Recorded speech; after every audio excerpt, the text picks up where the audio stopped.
зорғып чаң шығат. Қорғаған шаңды көргенде ене кеңен жан шығат. Атаңдың көріне қорғаған шаңды қараса.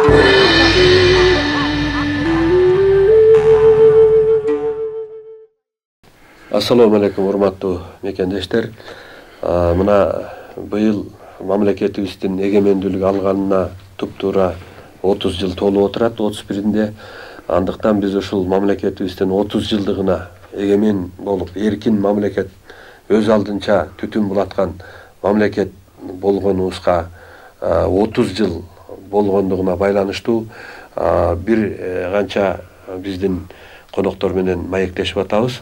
Мына бүгүнкү биздин коногубуз толук ыйгарым укуктуу элчи Кыргыз Республикасынын, ошондой эле экономика илимдеринин кандидаты, Кыргыз Республикасынын куралдуу күчтөрүнүн генерал майору запастагы Абылов Мамбет Жунус Абылович агайды чакырганбыз. Куш келипсиз агай биздин студиябызга. Мына 30 жылдын ичинде баягы кыргыз элибизде 50 жылда эл жаңы, 100 жылда барып жер жаңы дегендей 30 жылдын ичинде өзүнчө бир муун өсүп чыкты. Ошол 31 августта төрөлгөн балдарыбыз быйыл 30га чыгып отурат да. Мына ошол балдар мамлекетибиз кандай болгон, эмне болгон, кантип эгемендүүлүк алдык деген суроолорду өздөрүнө берип келет. Ошолорду уккусу келсе керек. Анан сиз ошол эгемендүүлүктүн биринчи жылдарында министр болгон адам катары, кийин Борбордук шайлоо комиссиясын жетектеген адам катары, кайрадан дагы өзгөчө кырдаалдар министри болуп, анан кийин Малайзия мамлекетинде элчи болуп жүрдүңүз. Анан ушул маселелерди сизге өтө жакын болуш керек да. Анан ушул биздин жаш муундарга эмне деп айтмак элеңиз мынакей 30 жылдыкта? Рахмат. Биз Советтер Союзуна баш ийген 15 өлкөнүн бири элек. Анан бизди анда ал заманда коммунисттер башкарчу элди, мамлекетти. Коммунисттердин таасири азайып кеткенде перестройка деген ураанды 1987 жылы Москвага көтөрүп чыкты. Горбачевдун программасы деди. Анан перестройка дегендин маанисин түшүнгөндө билинип калды. Бул жана коммунисттердин бийлигин бекемдөөгө кылган аракет экен. Ал жанагы перестройкада бир өзгөрүү киргизер деген нерсе баягы таасир кетип калган, кетип аткан бийликти кайтып күчтөнтүү, чыңдоо, бекемдөө экен. Муну билип калгандан кийин Москванын үстөмдүгүн жоготууга таңсык болгон өлкөлөр ичинен биринчи болуп Эстония 88-жылы, 89-жылы Латвия, 90-жылы Грузия, Россия, Литва, ушу 5 өлкө көз каранды эместигин жарыялап салышты. Советтер Союзуна. Ошол себептен 91-жылы 18 августта Советтер Союзунда төңкөрүш болду. Ал төңкөрүштө Горбачев бийликтен четтетилди.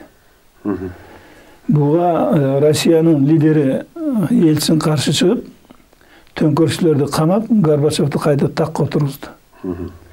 Ошондо бир кырдаал болуп калды. Советтер Союзунун башкарган адам менен бардыгына бирдей болуш керек да. Бул уже Россияга көз каранды бийлик болуп калды. Ошондуктан бул Россияга көз каранды бийлик Советтер Союзунун атынан башкарганда анда жанагы 15 өлкөнүн эмеси теңсиздиги болбой калат да. Ошондуктан ушул кырдаал түзүлүп калгандыктан 28 августта 27 августта 91 жылы Молдова, 28 августта Украина, 31 августта биз көз каранды эмеспиз деп декларация кабыл алдык. Бизде ошентип 9 өлкө жарыя кылгандан кийин калгандары биздин артыбыздан жарыялай башташты. Муну көргөндөн кийин 1922 жылы Советтер Союзун курушкан Россия, Украина, Белоруссия Советтер Союзу деп 1992 жылы 2 март 91-жылы 8 декабрда Советтер Союзу деп чечим кабылдашты. Жоюлду деп, Советтер Союзу жоюлду деп. Аны себептенде бардык өлкөлөр биз көз карандысызбыз деген чечим алгандан кийин Советтер Союзу мурда бардык планы эмес беле. Советтер Союзу бизге план түшүрө албайт. Биз бөлүгүбүздү Советтер Союзу менен биз макулдашкан кажети болбой калды да. Ошондуктан Россия түшүндү дагы. Анда ар бир өлкө көз каранды каалаганда эми деп туруп Россия буга элчисинге чоң рахмат. Ошону кан төктүрбөй, башка кылбай, ушу 15 өлкөгө эркиндикти алып берди да. Эсибизде ошол баягы ГКЧП болуп тур деп аябай баягы бүт постсоветтик чөлкөмдө элдер аябай толкунданганда кандай болуп кетти, эмне болуп кетти деп толкунданган. Анан эле баягы Беловежскийде, Белоруссияда мамлекет башчылар, мындайча айтканда союздук республикалардын жетекчилери барып туруп, анан кийин баягы ошол Советтер Союзунун тарашына кол коюп келишти да. Ошондон кийин анан Советтер Союзу жоюлду деп кабыл алынды дагы дүйнө жүзүнө жарыяланды да. Анан мынакей 30 жыл өтүп кетти. 30 жылдын ичинде бизде мамлекетибизде бир топ кыйынчылыктар да болду. Баягы бир кезектеги советтик Кыргызстандын экономикасынын баардыгы кыйрады, жок болду. Биз өзүбүзчө эркиндик алдык да. Мына ушундай учурда биз эмнелерге, мына 30 жыл өттү, эмнеге көңүл бурушубуз керек деп ойлойсуз? Сизге бул сурооңузду жооп берүүгө бир эми кошуп коеюн. Ошо жанагы Советтер Союзу жоюлду деп жарыя кылгандан кийин биз ушу көз карандысыздык макамыбызды бекемдеп алалык деп биз Бириккен Улуттар Уюмуна мүчө болуп кирдик да. Ошондуктан биздин көз карандык толугу менен мындай юридический тарабынан дагы, эл аралык таануу тарабынан дагы келди да. Советтик мамлекеттердин ичинен биринчи болуп туруп биз тиги Бириккен Улуттар Уюмуна мүчө болуп кирдик да.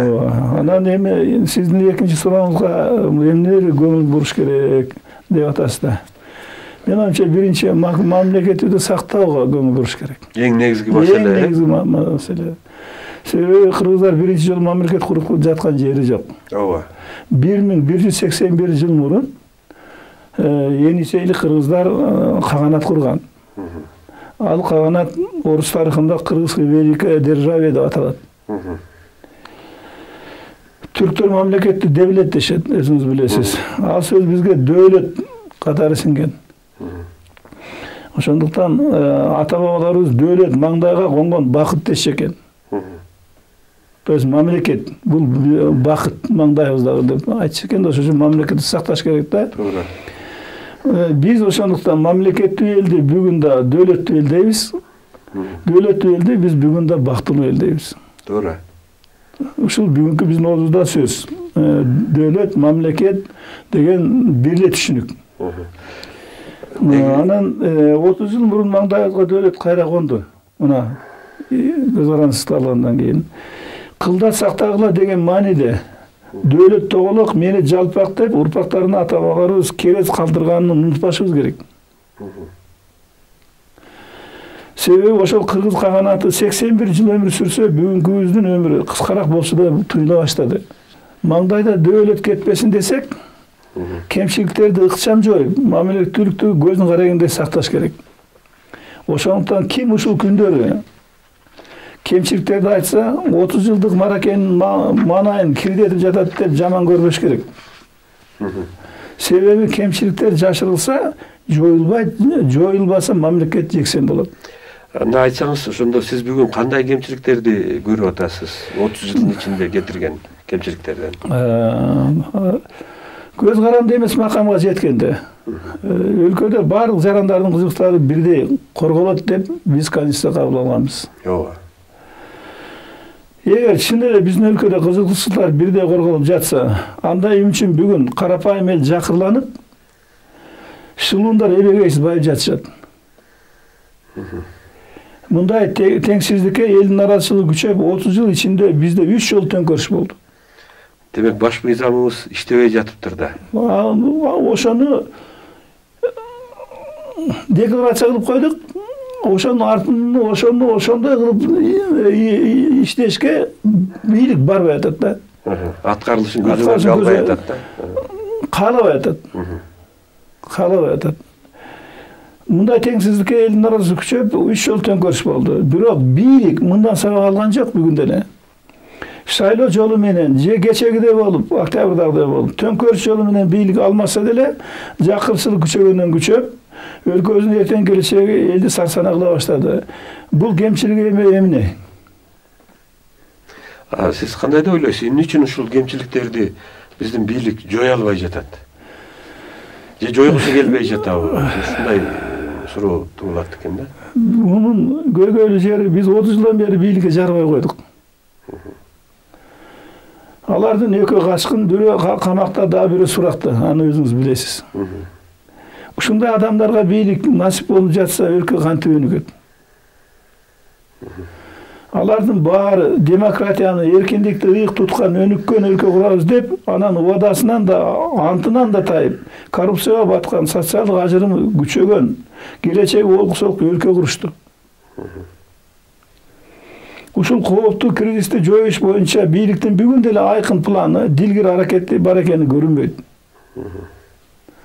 Көйгөйлүү маселелерди бийлик көрмөксөн, билмексен боло берсе, элибиздин өлкөбүздүн эртеңки келечегине балта чабылат. Ошондуктан бийликке жаман көрүнсөк да, кемчиликтерди ачык айтып, бийликти натыйжалуу иштөөгө мажбурлашыбыз керек. Себеби атты камчылап турбасаң, такыр жүгүрбөйт. Анда айтсаңыз, бүгүн балким бүгүнкү бийликке баягы сын пикир айтпай, кайра кеп кеңеш айтып, ошолорду туура жолго сала турган бизде мүмкүнчүлүктөр барбы? Кандай дейсиз? Сурооңуз жүйөлүү. Кыргызстанда тажрыйбалуу, колу таза адамдар көп. Бизде андай эме жок да, мындай кадр тарабынан жетишсиздик жок. Бирок ушул жолу сиз туура берип жатасыз да. Бирок сиз Жапаров жөнүндө сөз болуп турган болсо, бүгүнкү бийлик жөнүндө айтып атам да. Жапаров бизде тиши чыккан балага чайна бербей кериң аш болбой дешет эмеспи? Жапаровдун тиши чыгып калган адам. Ооба. Анын тегерегинде бүгүн кеңешчилер, жардамчылар, кызматкерлер менсиз деле толо. Алар алгылыктуу жардам бере албай жатат деп ойлоп жатсаңыз, анда бул Жапаровдун ким экенин, быша элек жетекчи экенин эле тастыктайт. Себеби не бывает плохие солдаты, бывают лишь плохие генералы дейт орустар.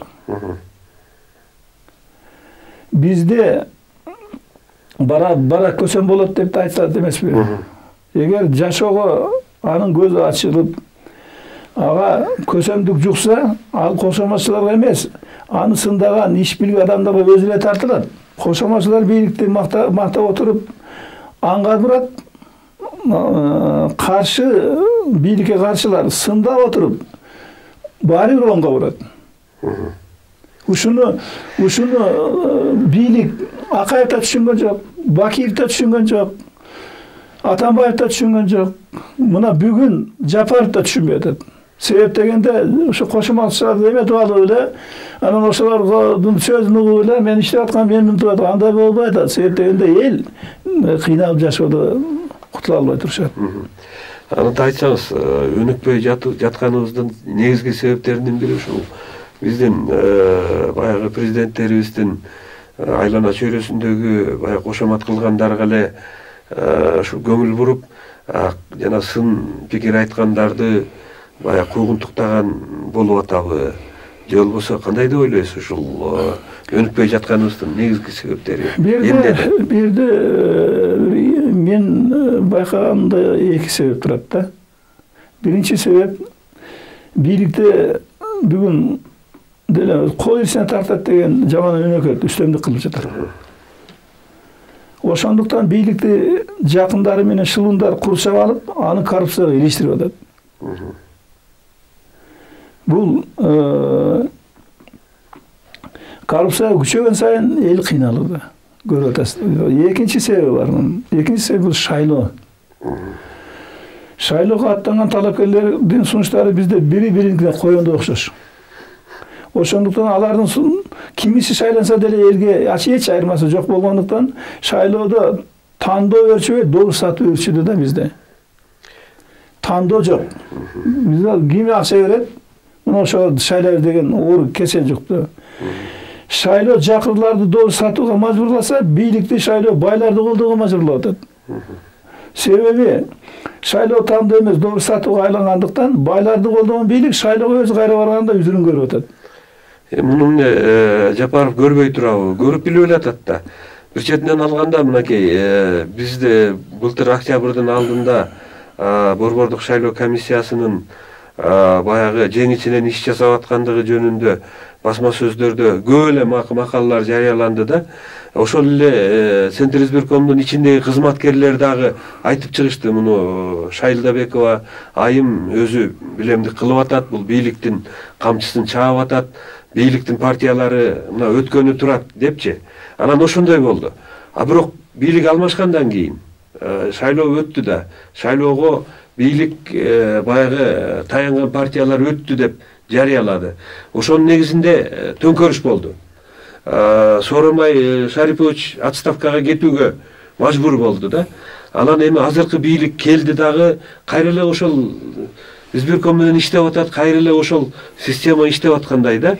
Анан ушул жерден бийлик муну эмне көрбөй жатабы деп. Ошондой эле Атамбаевдин убагында Атамбаев өзү айткан чимкирик парламент деп ат койду эле. Ошол парламент бүгүнкү күнгө чейин иштеп атат да. Ушулар боюнча дагы пикириңизди айтсаңыз. Эми мына сиз туура эметип атасыз да, тиги белгилеп атасыз. Бизде байлар байыган сайын коррупция өрчүп, жакылган сайын социалдык ажырым өрчүп атат да. Бул болсо биздин бийликтин 30 жылдык ишмердигинин натыйжасы. Ушуну Жапаров түшүнбөйбү деп атасыз да. Ооба. Мен оюмча түшүнсө керек. Бирок муну көрмөксөн болуп, билмексен болуп, 30 жылдык маракени алып, майрам катары шаңды белгилөөгө умтулуп атат. Анын ордуна бүгүнкү түзүлгөн кырдаалды тыкыр тескеп, буга кимдер күнөөлүү экенин атап, аларга саясий баа берип, өлкөнү кризистен чыгаруу боюнча жаңы программасын элге жарыя кылса туура болмок. Себеби Жапаровдон карапайым жакыр эл куттуктоону эмес, качан кантип оңолобуз деп айтаарын күтүп жатат да бүгүн. Рак, лебедь, шука деп коет эмес орустарда. Ошосума бири-бирин укпай, бири-бирин тоотпой иштеп жаткан, анын жанындагы жакын жан жөкөрлөрү экономика Жапаровга программа даярдаган ордуна кризистен чыгаруу боюнча экономикада өзгөчө кырдаалды жарыялап, мамлекеттин казына каражатын депутаттардын макулдугу жок, саттайлы деп сунуш киргизип атат. Бул сунуш казынаны көзөмөлсүз тоноп, коррупция менен төңкөрүшкө даңгыраган жол сала турган сунуш. Жапаров муну түшүнсө, аларды токтотуп, кызматтарын айдап жазага тартмак. Бул Жапаров буга эмесин пикирин билгизбей турат. Мамеджунус агай, мына 2005-жылы, 2010-жылы, анан кийин мынакей 2020-жылы дагы бизде 3 жол төңкөрүш болду да. Мына ушул төңкөрүштөрдүн негизги баягы себеби бул элдин жакырчылыкка аябай баткандыгы, элдин негизги бөлүгү жакырчылыкка баткандыгы, анан баягы аз бир олигархтардын пайда болуп, ошолор байып, бирок элдин жонунан баягы кайыштылгендей эле кыйынчылыкка эметип, элибиздин бир бөлүгү тентип баягы каражанын багуу үчүн кетип атат да. Мына ошондой эле учурда мына шайлоодун дагы таза өтпөгөндүгү буга себепчи деп атабыз да. Анан сиз баягы шайлоо комиссиясынын алгачкы жылдардагы төрагасы болуп иштегенсиз да. Деги ошо шайлоону таза өткөрсө болобу?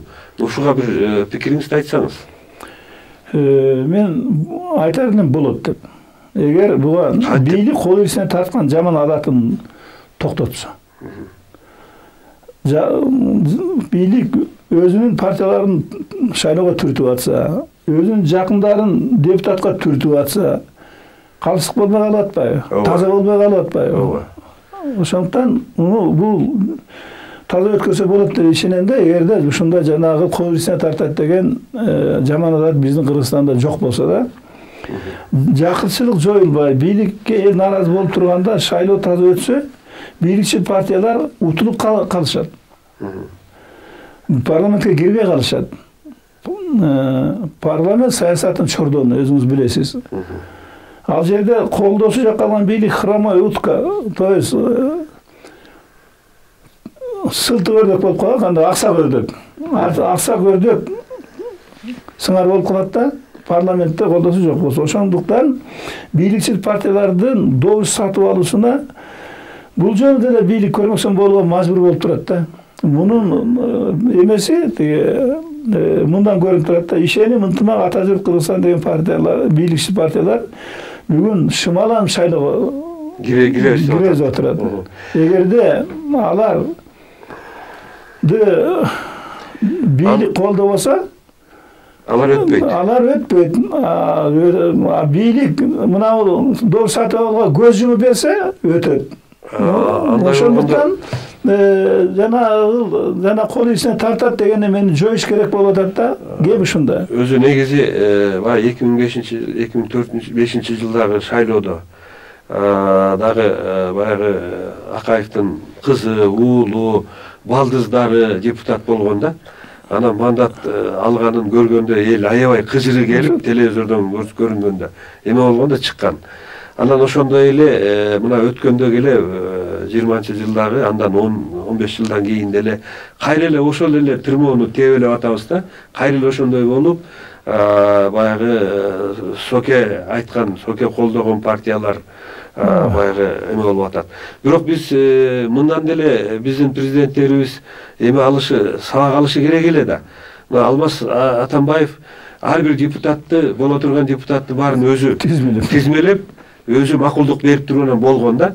Кийин кайра эле ошол өзү тандаган депутаттарга өзү чимкириктеген ат коюп атат да. Анан ушундай эмеде, эгерде бул жолу дагы шайлоо мына башталганы турбайбы, мынакей эгемендүүлүк өтсө эле шайлоо октябрь айынын аягындабы, ноябрдабы болот да. Анда кайра эле жанагы сиз айткан партиялар, бийликке ыктаган, бийлик колдогон партиялар өтө турган болсо, анда бул шайлоонун аркасы кандай бүтөт деп ойлойсуз? Эми булардан бүгүн элдин баарын тынчсыздап турган суроошу болуп атат да. Жакырчылык жоюлбай турат, ишсиздик күчөп турат. Элдин кыйналып жашап атат. Бийлик болсо бир өнүгүү боюнча бир алыктуу иш жасай албай атат. Мына ушул кырдаалда шайлоо өткөн турат да. Анан ошондуктан сиздер туура берип атасыздар. Бул эмне менен аякташы мүмкүн, мындай кырдаалда деп. Эми ушунун кооптуу жерлерин айтып берейин. Өлкөдө өнүгүү жоктугунан бүгүнкү бийлик элинин колдосу сууп баратат. Кырдаал курчаса Жапаровдун коргогондор тетири бурулат. Себеби тактан кулап бараткан бийликти бизде куралдуу күчтөрдүн өкүлдөрү бир да жолу коргон эмес. Мына 3 көрүштү да. Акаевди да коргон эмес, Бакиевди да коргон эмес, Жээнбековди да коргон жок. Көрдүңүзбү? Анан буга кошумча Жапаров өзүн өзү да жарга такып атат. Жигиттин сөзү өлгөн дейт биздин кыргыз эл. Анын айткан сөзү менен кылган иши айкалышпай жатат. Ошондон анын сөзүнүн салмагы жеңилдеп калды. Казино ачам деген сөзү ишке ашкан жок. У коргошу менен дүпүлдейм деди эле, андан айныды. Кыргыз-өзбек чегарасы 3 айда толук чечилет деди эле, анысы жалган болуп чыкты. Акаев качканда Держибора деп кумтөр боюнча биринчи кыйкырган Жапаров болчу. Эми аны конок кылып төрүндө кармап отурат. Ошондуктан бул Акаевдин Жапаровдун сөзгө туруктуу эмес экен деген элде устойчивый түшүнүк бар да. Калыптанып атат кичине. Устойчивый түшүнүк уже бул мына Кумтөрдү деле караңыз. Кумтөрдү эмнеден баштады эле? Биринчи Держибора деп кыйкырганда Кумтөрдү мамлекетке алабыз деп чыккан туурабы. Андан президент болуп келгенден айтты, эми алтын аз эле калыптыр, тийбей эле коелук деп чыкты. Эсиңизде барбы? Ооба. Андан кийин келип отуруп тиги убактылуу эме тартып алат dedi, ага да макул болду.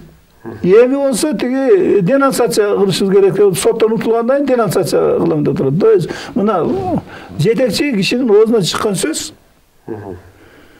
абдан терең ойлонулуп, салмактап ар жак бер жагын анан айтылып, андан кийин аны ишке ашырыш керек. Эгерде айтып коюп, ал иш жасалбай тура берсе, буну мындай сөзгө туруктуу эмес адамды жана кыргыздар ошондой айтат да, жигиттин сөзү өлгөнү, өзү өлгөнү деген кеп ушундан да. Бул деген бийликтеги адамдын сөзү өлүп атат бүгүн. Ошондуктан бул өзүн өзү жарга такып атат да, айткан сөзүн аткарбай өзүн өзү жарга такып атат. Анан Акаев Бакиев Жээнбек сыяктуу талдырга алып кабылгысы келбесе, храма утка бола турган болсо да, ал шайлоонун таза өтүшүн камсыздаш керек. Ал партиядан өтпөй эле койсун, храма утка деле болсун, бирок өлкөдө тынчтык сакташ керек да. Ал эме. Ошондуктан бизде мынтип коет го, баары Алланын колунда деп коет го. Ооба. Ошо анысыңарда бүгүн элдин жакыр же бай жашашы, шайлоонун таза же ыплас өтүшү, ал эми менен аякташы Жапаровдун колунда. Аныңыз туура. Бирок Жапаров азыр мына Асман шаарын салам деген дагы бир проектти алып чыкты. Эми бул Ысык көлдүн жээгинде, ошо баягы күнчыгыш эме жагында, түндүк жагында чоң бир дүйнө жүзүндөгү баягы эң ири шаарлардын катарындагы бир үлгүсүндөгү кала салам деп атат. Анан ушуга байланыштуу бул баягы элди жумуш менен камсыздап, анан баягы четте жүргөн мигранттарды дагы мекенге кайтарам деген баягы эл алдында айтты да. Анан ушул иш программа ишке ашат деп ойлойсузбу? Кандай дейсиз? Ушул жагына дагы бир оюңузду айтсаңыз. Мен эми шаар курат деп атпайсызбы? Мен баягы курулуштук министр болуп жүргөн киши катары курулушту баягы эмне деп коет, коен жатагынан эле билем да. Курулуш бул азыр Кыргызстанда курулуштун эмеси тиги мүмкүнчүлүгү жанагы частный компанияларга кетпеди. Частный компаниялардын мүмкүнчүлүгү жанагы бирден үй куруп, экиден үй куруп, ушуга ар бир частный компания ошого шаарда, особенно Бишкекте ушуга мүмкүнчүлүк бар да. Мамлекет шаар курам десе, биринчи каражатын чечилет. Жанагы мен муну эмне үчүн айтып атам? Тиги курулушчулар бар, куруп бере турган курулушчулар бар да. Эгерде биздин курулушчулар жетишпесе, түрктөрдү чакырсаң деле куруп берет. Каражат болсо эле Кытайлар чакырсаң деле куруп берет да. Бу жерде неме жок. Анан баары келип бардык биздин кыймыл, сиз байкаган айтып атпайсызбы? Ушу экономика бир жакшы таасир береби деген үмүттө жасап атса керек деген ойду айтып атасыз го. Ооба. Мен ушуна келгенде кичине мындай күмөнүм бар да. Эмне үчүн дебейсизби? Бул бир шаарды куруш үчүн бул проектиге абдан чоң каражат керек. Биз бүгүн бир кичинекей мамлекет, бир кичинекей эме кура албай атабыз го. Завод кура албай атабыз. Завод, ишкана, Мына Баткендеги талкалаган үйлөрдү бүгүнкү чейин бүтө албай атабыз го. Жанагы таш терминен чыр чыккандагы. Ошону бүтө албай атабыз. Мектептерди бүтүрө албай атабыз. Мектептерди бүтүрө албай атабыз. Анан кантип шаарды куруп жиберебиз? Перспективага балким баягы план максимум мындай да ойлойм да. Жок, мен үчүн айтып атам да. Муну куруш үчүн каражат керек. Ал каражатты табыш үчүн карыз алыш керек. Кайра эле карызга батыш керек. Аны ким берет болбосо? Бул частный инвестор келбейт да. Мындай проектке частный инвестор келбейт. Каражат алыш үчүн кредит алыш керек, насыя алыш керек. Насыя алыш үчүн гарантия керек. Жана Кытайдан алсаң, жана эме бар, Эксимбанк деп коет. Эксимбанкына барып, экспорт импортный эмесине барып туруп, бардыгын намакул болуп түшүн керек. Мына бул альтернатив жол салба баштадык го ошо. Ушуну Кытайдан барып алып туруп, өзүңөрдүн акчаңарга өзүңөр саласыңар. Бирок карызды биз кайтарып беребиз, карызды биздин моюнга жүктөгүлө деп алдык. Анан кийин ошо менен ошо Кытайларга өзүнүн жакындарын элештирип, кредиттен тоношуп, мына бүгүн комиссия жүрүп, ошонун эме чыр-чатары бүтпөй атат да. Мына Асман деген проект так ошондой болот. Один к одному ошондой болот. Анан кийин берди мындай да. Бул Асман деген проектте эгерде завод салсаңыз, сиз экспорт башка бир эме товар сатасыңыз, анын кайтарымы болот да. Шаар салсаңыз, сиз аны шаарды салып койсоңуз, жерде эс ала тургандарга саласыз, же жашай тургандарга саласыз. Иштей турганга сала турган болсоңуз, анда фабрика салыш керек, завод салыш керек. Мынандай да, ошон үчүн ал эми жанагы эс алып бара турганга салсаңыз, жашайдыгы салсаңыз, ал аяктан эме түшпөйт, киреше. Киреше түшпөгөндөн кийин ошол моюнга илген карыз мына бюджеттен төлөнөт. Бюджеттен төлөнгөнү баягы элди мына биздин чөптөгүнөн чыккан акча. Ушундан карыз, ушуну бир муну Асман деген проектти мен окуп алып ичимден күлдүм да. Муну Асман деген проектти түзгөндүн ордуна экономиканы сиз айткандай экономиканы оңдойм десе, биринчи жанагы өндүрүшкө эме кылыш керек. Каражатын ошо өндүрүшкө каражат жумшасаңыз, ал баягы иштегенден кийин, иштеп кеткенден кийин ал ошол каражатты, карызды кайтарат, андан кийин киреше башталат. Ал жерде жумуш орун башка эл иштейт да. Мына ушундай болбойт. Анан экинчи, бу жерде дагы бир жер бар да, коркунучтуу жери. Мына Кумтөр боюнча биз бир нормальный система менен баштаганбызда, бул системанын аты англисче BOT деп коет, Build, Operate and Transfer деп коет да. Бул курасың, иштетесиң, кайтарып бересиң эзине. Кумтөр ушундай болгон. Мына биз куруп берелик, бирок акчаны силер бергиле деген. Биз карызды биз алып, жанагы каналдарга акчаны бердик, алар курду. İşletelik 10 yıl, işletti 10 yıl. Evi kaytar bir gelgende kaytıp Kanada'nın başka emeğini sentraga kotarıp durup karmatı verdik. İmin için deyesen, bu janağı akça karajat var yerde buna korrupsiya joyulmay atkandan keyin korrupsiya sözsüz kirет. Bizde korrupsiyasız bir iş bolboyt. Mümkün emes. Ошондуктан мына бул Кыргыздын жанагы карызга эле батырбай, ошол Асма проект коррупциянын чордону болуп калат. Бүгүн коррупциянын чордону Кумтөр менен жана альтернативный жол болуп атса, эртең ошого мына именно Асман кирет. Асман деген, ал деген ардан эч кандай мынандай өндүрүшү жок, кирешеси жок бир структура болот. Эс алгандар келет, эс алгандар келсе ардан сатып албай бүгүн эме андан көрө мына өзүңүз көрүп атасыз Турцияны. Советтер Союзу талкалагандан кийин Анталия өстү да. Анталия деген шаар курган жок да алар. Анталия курбай ошол жанагы эмелерге деңиз боюна жээктин баарын берди. Жана кийим куруп эметем десе ушул мына ушул ысык көлдү ушундай кылыш керек.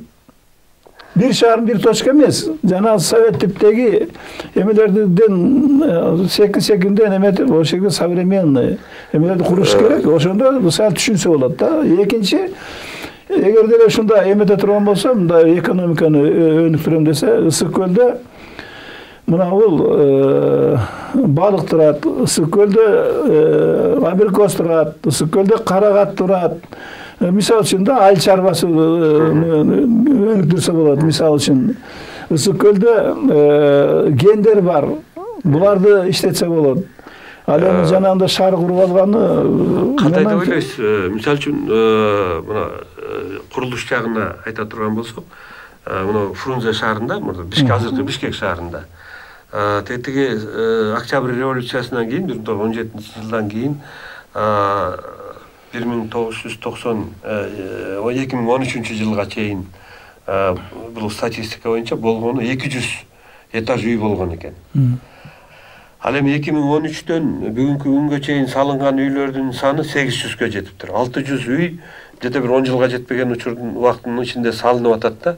Аябай заманбап үйлөр салынды да. Бишкек шаарыбыз чынында эле өзгөрдү. Бул жеке менчик жанагындай курулуш майда компаниялардын бирден экиден тамсалгандыгынын негизинде болуп атат да. Ал эми ошол эле Асман шаарын ошол компанияларга бирден экиден баягы проекттерди берсе, ошолор аткара алабы? Өздөрүнүн эсебинен. Кандай деп ойлойсуз? Берден бир момент бар да. Ушуну эске алсаңыз, жана бизде дүрүлдөп өсүп кетпеди. Бул ушундай курулуш өскөн учур, бул Бакиевдин учуру болду. Бакиевдин Атамбаевдин учуру, экөөнүн ортосунда. Атамбаевдин учурунда соогундап калды кичине, себептен сатып ала тургандар азайып кетти. Мындай болуп калды да, эми бизде геополитикаден менен элчи катары муну айтып коеюн. Биздин Кыргызстандын келечеги олку-солку экенин комшулар билет да. Анан жана бычакты жаңында турган адам саят да биринчи. Мисалы бычак сайса, тетекте турган адам сайбайт да. Ооба. Ошондуктан Ысык көлгө көз артат. Мына жакын кошунабыз. Мисалы үчүн да казак туугандарыбыз. Ошол учурда казактар Кытайлардан чоң акча карыз алып, анан ошол карыздарды казактар мына ишкер өсүп келаткан балдарга берип, Кыргызстандан Ысык көлдөн жер алгыла, үй алгыла, эме салгыла деп туруп чоң акча кеткен да. Ошол акча келгенде бияктан баягы бир учурда мына ушул силер турган зоналарда да үйлөрдүн баасы асманга чыккан. Мына үйлөр курулган. Ушулардын баарын эле казактар келип сатып алганда, казактар. Анан максаты башка да, максаты эгерде ушундай эме Кыргызстан олку кыла берсе, аякта биз болушубуз керек дегендей үмүтпен салынган. Мен муну айтпайт элем да, сиз сурап калдыңыз, ошону айтып атам да. Ошо Асмандын атында дагы ушундай үмүт болушу мүмкүн да. Муну Кыргызстандан килеген компанияны эмет койсоң, барып бир үй салышы мүмкүн. Шаар сала албайт. 10 компания барсаң, 10 шаар деген 10 менен бүтө турган жумуш эмес. Элибизде дагы бир жакшы макал бар да, чегирткеден корксоң эгин экпе дейт да. Анан биз кошуналардын ушундай ою болушу мүмкүн деп эле эме кыла берсек, кооптоно берсек, андай иштикке жылбай эле калабы деген да. Жок, туура, абдан туура. Бирок мындайда кандай долбоорду курулбасын, анын биринчи жанагы ошол жанагы киреше түшпөйдөн башталат да. Экономика акчалар түшүш керек, же саясий дивиденд болуш керек. Эки гана эме да. Анан мен муну эметип атканым, Ысык көлдө бир шаар куруп койсоң, экономикалык дивиденд жок болот да, жок. Андан эметпейт. Эгерде допустим, жанагында айтып атпайм, карыз алып эметсең, ал карызды да бир 10-15 жыл мойнунда илип отурасың так. Андан да көп жыл, может 30 жыл. Ал эми дивиденд түшпөгөн жерге бирөөлөр акча берип атса, Мен ойлонуп атам да кытайлар бериши мүмкүн. Демек алардын ошол жерде кызыкчылыгы болот. Саясий кызыкчылыгы бар. Мен сиз аны чегирткеден деп эметпеңиз. Мен муну кичине саясатка аралашып жүргөн киши катары айтып атам. Саясат кызыгы болмоюнча ал шаардын кимге кереги бар? Ойлосоңуз, мына эгерде мына бир шаарды куруп койсоңуз, отдачасы жок болсо. Эгерде саясий кызыкчылык. Ошон үчүн жана мен ойлонуп атканым, каражат деп кайта айтып атпайм. Каражатты каяктан алат? Булар ачпай атат. Каражат бере турган эки кызыктар точка бар. Бири Кытай, бири казактар. Түшүндүңүзбү? Андан башка мындай биздин чектелип турган эмеде жок. Ошон үчүн ошо жанагы мамлекеттин башында турган адам, мамлекеттүүлүктү сакташыбыз керек, көзүн карай сакташ деген адам бул маселени жөнүндө ойлош керек да. Мен ошон үчүн айтып атпайм. Терең анализдеш керек экен да. Ансыз болбойт. Аны жөн эле баягы чегирткеден коркпой эгине керек деген сөз. Бул жанагы мынандай биздин акыбалыбыз тың болуп, мынандай коркунуч жок болуп, экономикабыз өсүп, элибизде жакшылык жок болсо, мындай салмактар сала берсин. Так. Bizde olsa oldu bir tönkörüsün, ikinci tönkörüsün, ikisini üçüncüde, buna bugün hep dördüncü çıkıp gidiyordu. Kayta şu şeyden söyleşiyor da. Buna şunda olup durganda, жанагындай саясий жагын карабасак болбойт да. Туура. Мамбет Жунсага айтсаңыз, анан деги бизде мынакей мына тоо кен ошол эле кум төр жана жер үй чаткалдагы бир топ жерлердеги кендерди тоо кен тармагына биз мораторий жарыялап туруп, анан жакырчылыктан чыгууга мүмкүнчүлүгүбүз болобу? Эгерде эме кыла берсекчи, коррупцияны жоюш үчүн ошол нерселердин баарына чекит коюп туруп, бирок жана сиз айтпадыңыз, жакшы айттыңыз. Ысык көлдөгү жана балык өндүрүү, карагат, өрүк сыяктуу айыл чарба продукцияларын, ошол экологиялык таза эт өндүрүү жагын биз колго алсак, элибиздин биз Союздун убагында деле айыл чарба тармагындагы өлкө катары эсептелчүбүз да. Биз тиги Россиянын борбор шаарларын Москва, Ленинградды эт менен тиги тамак аш продуктлары менен камсыз кылчубуз да. Анан бүгүнкү күндө биз кайра ошол жолго түшсөк, барсак биз жакырчылыктан чыга алабызбы? Кандай жолдорун көрүп турасыз? Мен мындай болуп атат да, бул биринчи жана сиз айткан нерсеге барыш үчүн ал необходимость. Сөзсүз барыш керек да, сиз айтып аткан нерсе. Барыш үчүн бийликте бир нормальный адамды алып чыгыш керек болуп атат. Бийликте таза, колу таза, элге ниети, жүрөгү таза, ач көздүгү жок. Мындай бир ишке таза башын салып иштеген.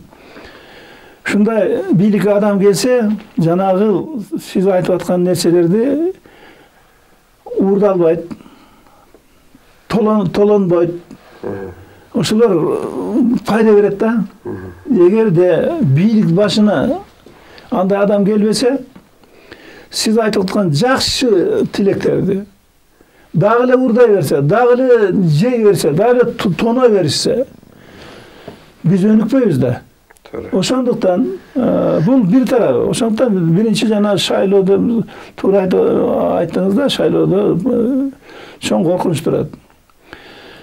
Элибиз уже эсине келе турган учур болду да. Ушул жолу бир мынандай бийликтин башына бир тазараак адам жөнүндө муну алып чыгыш элдин колунда болуп атпайбы? Элдин муну өзбектер келип шайлабайт, америкалыктар келип шайлабайт, афганлыктар келип шайлайт, мына кыргыздар шайлайт.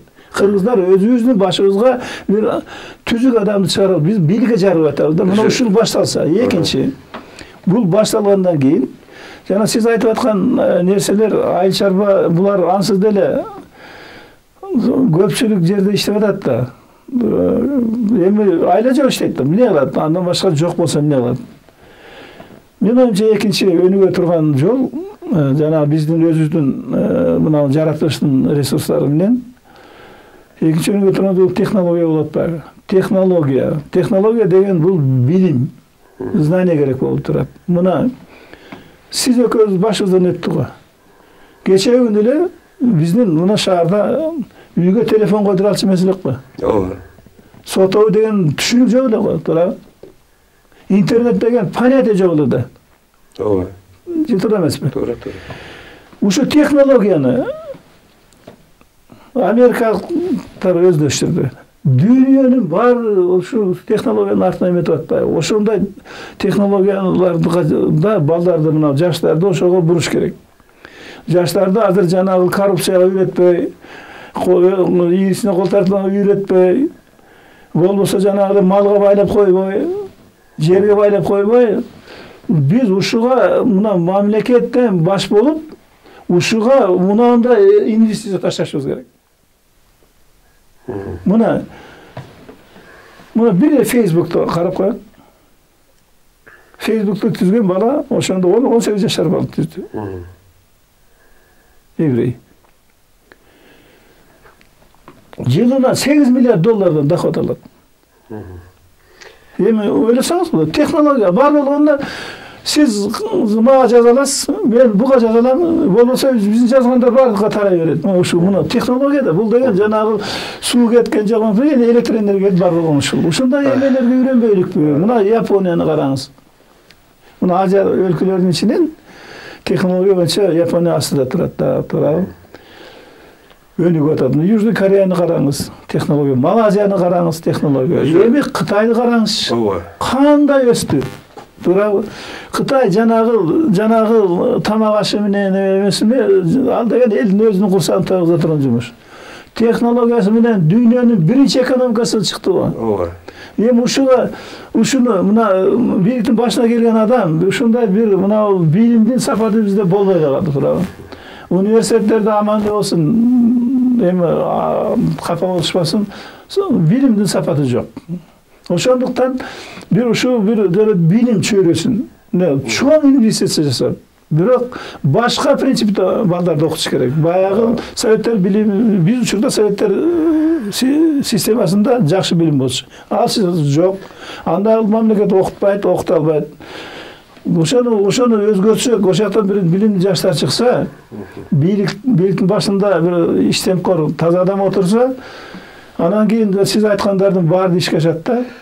Мамбет Жунус агай, мынакей биз баягы таза адам, мамлекетти өнүктүргөн адамдар жөнүндө сөз болгондо Ли Куан Юн айтабыз, анан кийин Махатхирди айтабыз да.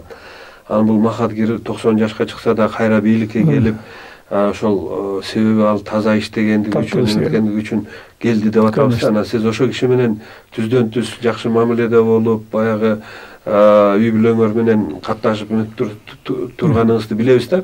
Анан ушул Махатхирдин бир тажрыйбасын Кыргызстанга алып келүүгө аракет кылып көрдүңүзбү деген суроону бергим келет да. Эми жанагы Ли Куан Ю менен Махатхир экөө менен тең эле аралаштым да. Махатхир менен иштешип калдык. Ли Куан Ю ошол ондо пенсияга чыгып баласына бийликти өткөрүп берип, анан кийин ошо тез мына эл аралык конференцияларда эметип ошол жерде жолугуп да жүрдүк да. Ушу Ли Куан Юнун дагы Махатхирдин да ошо негедир кыргыздарга көзү түз да. Ушунча түз кыргыздарды. Башка элдер кандай сезет билем, кыргыздар абдан жакшы.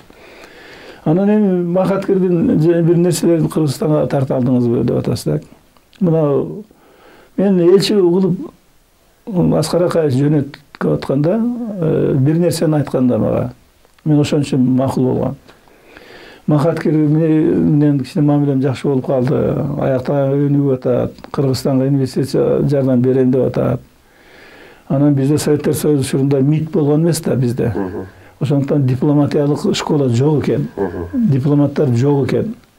Эми азыр окуп кел дипломаттар МИДке иштеп аткандардын баардыгы эле тажрыйбасы жок болуп атат. Алар интернетти карап эле бирдеке жазып коюп эле отурушат. Өкмөттүн ишин билбей атат булар. Ошондуктан сен эми өкмөттө бир эмес 2 жол министр болуп калган адамсың. Сен анан өкмөттүн башында турган Жумагулов өкмөттү таштап өкмөт элчи болуп Кыргызстанга мына бул жардам бергиле өкмөткө деди да. Ошо менен апа Жумагулов Германияга кеттим, мен Малайзияга кеттим да, инвестиция деп. Анан эми ошондо мен мына ошол жакта иштеп турганда мына Талдыбулак Leva Beresi'ye investisiya geldi. Taşkömür'de zavod polproduk material investisiya geldi. Mına ул гостиница азыр жана Орион деп турат го, ошого инвестиция келди. Пишбек мурдагы. Мурда Пишбек. Ошол алар инвестицияны карыз эмес, түз инвестиция беришти.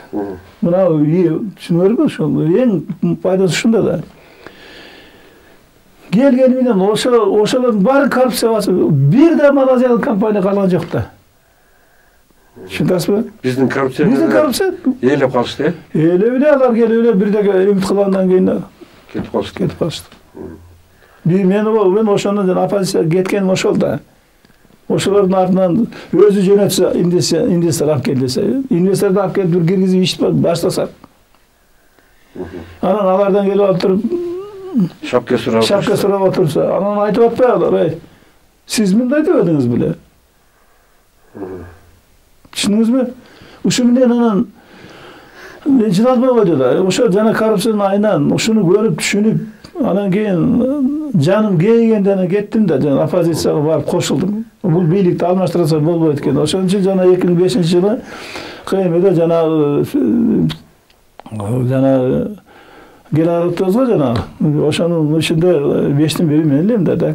Ошондон жакшы үмүт менен эми ушу бийликти алмаштырып берсек, эми доңол десе, келген бийлик андан да ашып коррупция кетти. Андан кийинкиси андан да ашып кетти коррупцияга. Бүгүн деле эчтеке түшүндүңүзбү? Бирок баягы анан эми ушундай учурда жанагы күйөт экенсиң да, мына жакшынакай жардам берейин деп атса, бизге көз түз болуп атса, ушу Викони менен канча жолу чай ичип отурдум. Ушундай бир жакшы киши экен. Махаткырды бияка канча алып келдим. Бияктан Муралиев премьер болчу, аны апардым. Бияктан Акаев президент болчу, аны апардым визиттерин, так. Ушулар бир кичине аралашып кетсин, сигишип кетсин, көрсүн. Ошолорду көрүп келгенден бияктан эми үмүтпөй калат го, булардан акча үмүт берип деген ой болчу да. Ал ишке ашкан жок да. Ошон үчүн бүгүн ошол климат деп койт орустар. Ошону эле баягы эмеде отурабыз да. Бүгүн өзгөрбөй атпайбы?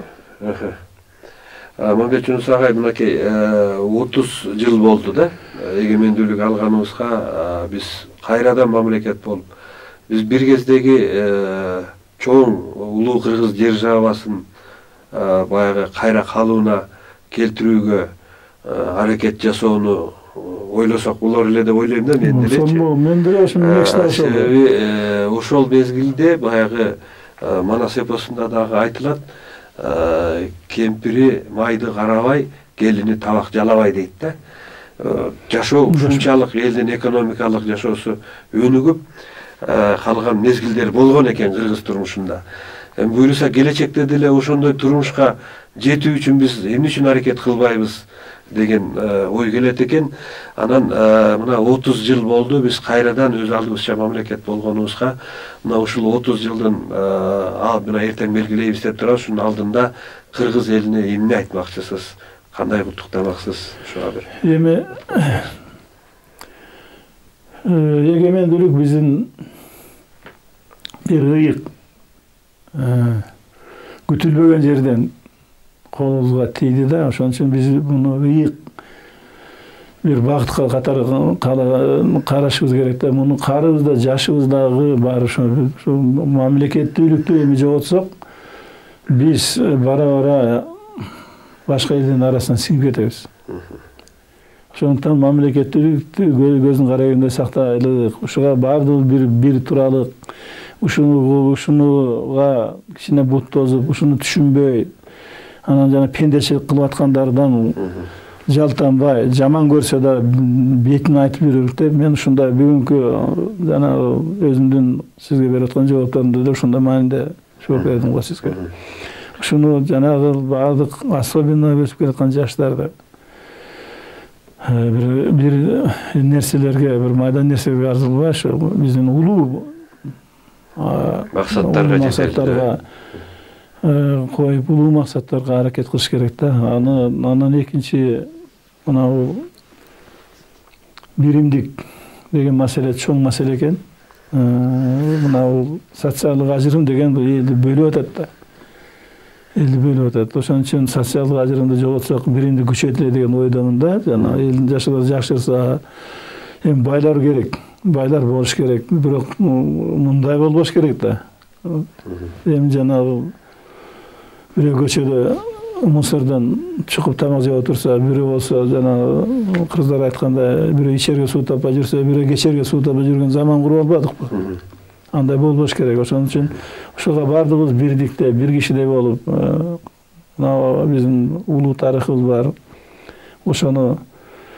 Ошондо улуу мамлекет курган элбиз, ошону кайтып жандандырсак деген максат. Ошого мен жетиш үчүн ошо Кыргызстандын башына бир таза адамды алып абийирдүү адамды алып чыкканга баардыгыбыз бет бурушубуз керек. Ошондо гана биз оңолобуз. Майрамында эми тилек ушул биздин ушу 30 жылдыгыбыз болсо дагы кут болсун.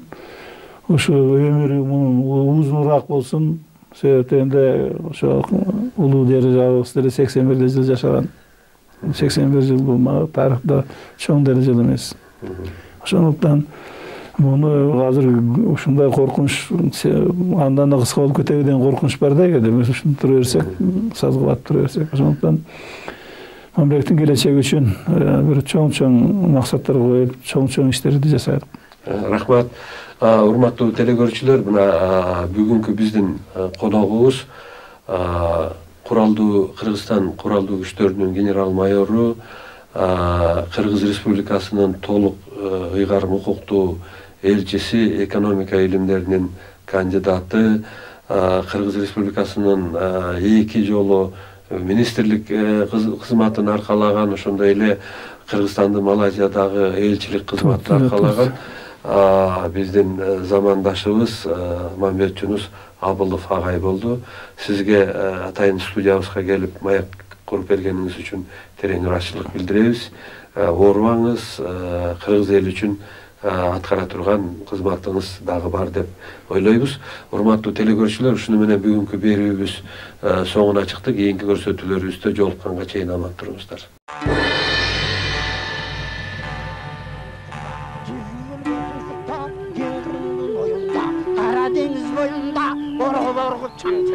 Organ çangdı görgende enne kengin can çıgar. Atandın görüp organ çangdı karasa.